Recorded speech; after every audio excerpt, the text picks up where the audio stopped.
Good morning mga kabagwis, kalipad, kalapatids. Napakagandang araw. Ang sikat ng araw oh. Honestly, umalis uli ang wife ko kasama yung isang apo ko. Pumunta ng Balagtondo, no? May nilakad uli doon sa Balagtondo. So may chance na ako magpahagis. Kaya lang lahat ni hagis na no? So pinagpahinga ko muna sila. Ang plano ko sana ipahagis yung talagang yung sobrang liit pa, yung maganda kulay.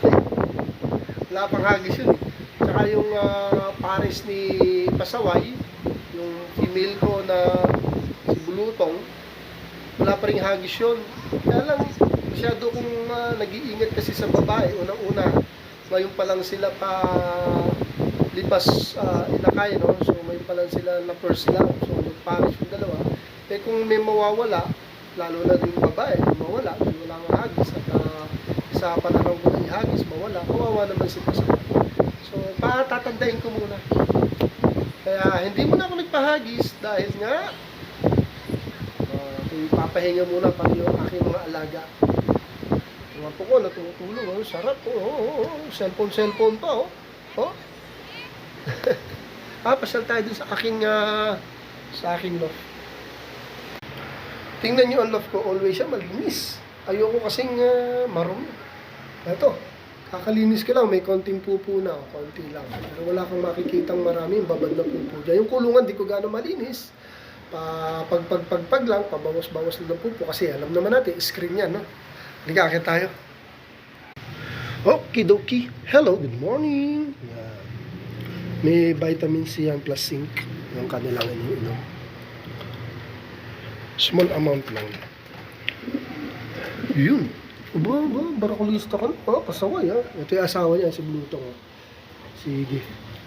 Ito tong 11 feather ko Alam niyo, hindi ako nagbibilang kasi kung ilang araw pero inaasahan ko ito. Ilan na ba? Ilan na itlog? Yung pakita. Sungit. Yan yung 11 feather. Dyan, batcher ko na Ito rin, meron din ito. Meron din.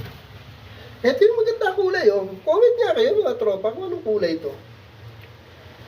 Yan Ganda yun.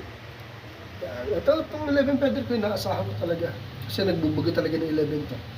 Honestly, mga kabagwis pangarap ko kasi na halos lahat sila dito puro 11 feather.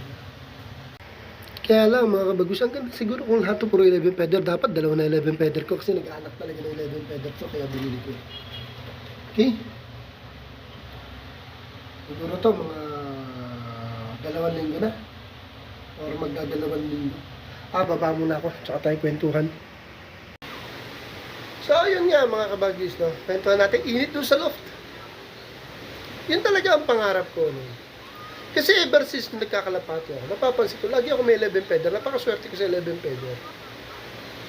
Hindi ko na matandaan kung gumagawa dahil yung mga bata pa ako, hindi naman ako umasali sa mga club at mukhang hindi pa yata ganun kasikat ang club at madalang pa lately na lang, nung nag-high school ako yan, nagka-club na ako ng mga racing club.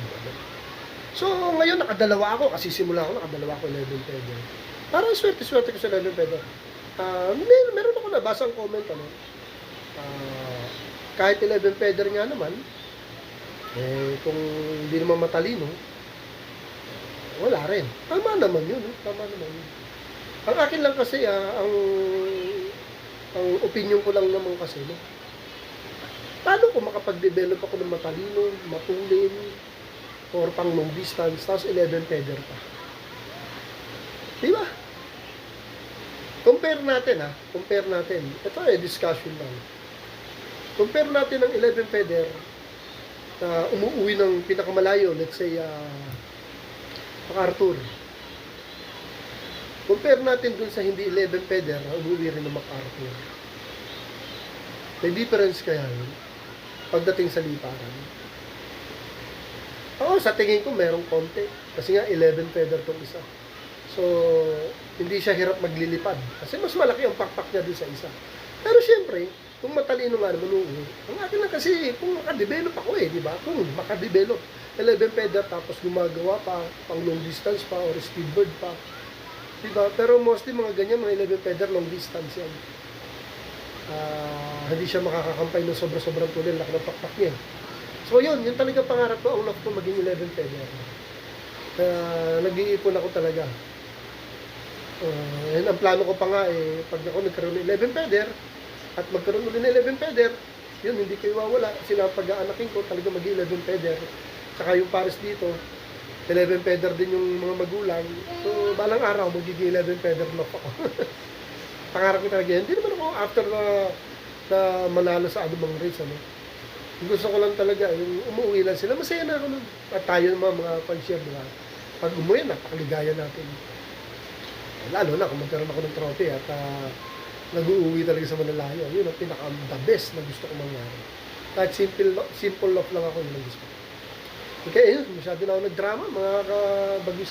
Nagkwento lang ako, kasi yun talaga ang pangarap ko. At yung white ko, na antulin, ipaparas ko sa white na matanda, na umuwi rin kahit sa akin. Malay natin, yung aanakin nila, gumawa. Wala makapagsabi, kaya nga pinipili ko yung best of the best sa loft ko. Kaya malay natin makagawa sila. Hopefully. Inuulit ko ako umuwi lang, masaya na ako Pero syempre, tayo mga pa-share, nangarap na umuwi sila sa sobrang layo. Yun yung pangarap natin lahat So, dito na lang muna. Itong mapako kanina pa ito. Wala kaming kasama So, yan. Dito mo naman kabagis. At ako lagi naman akong pinipilit ko makapag-content tayo para sa atin lahat. Yung mga hindi pa nakapag-subscribe, subscribe naman po kayo para po sa atin to. Sa atin po lahat to. Ako nga natutuwa ako sa mga ibang pansiya, tapos mga vlogger din ng about sa Kalapate kasubscribe ako. Wala namang mawawala kung subscribe tayo sa kanila. Kailangan natin sila supportahan. Ganun din po ako, humingi din ako suporta sa inyo. Okay? Dito na po tayo at till next time po, tayo mag-update lagi tayo about sa ating mga flyer, warriors at loaf. See you next time mga kabagis. Have a nice day. Thank you for watching.